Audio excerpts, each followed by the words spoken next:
राष्ट्रीय महामार्गावरील वैनगंगा नदीच्या उड्डाण पुलाजवळ पलपल हॉटेलसमोर मोटरसायकलचा अपघात झाला। या अपघातात महिला जखमी झाल्याची घटना उघडकीस आली आहे।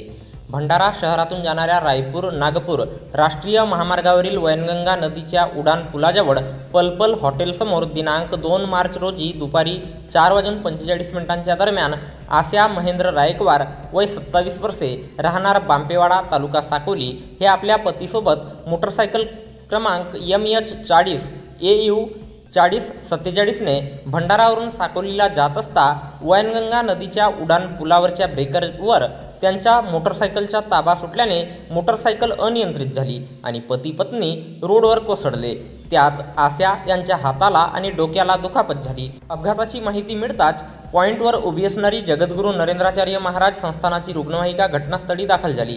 त्यानंतर महामार्ग पोलीस गडेगावचे पोलीस उपनिरीक्षक किसन रेहपाडे आणि रुग्णवाहिका चालक प्रमोद मोहतुरे यांच्या मदतीने अपघातातील जखमी महिलेला जिल्हा सामान्य रुग्णालय भंडारा येथे उपचाराकरिता दाखल करण्यात आले आहे। येथे त्यांच्यावर उपचार सुरू आहेत।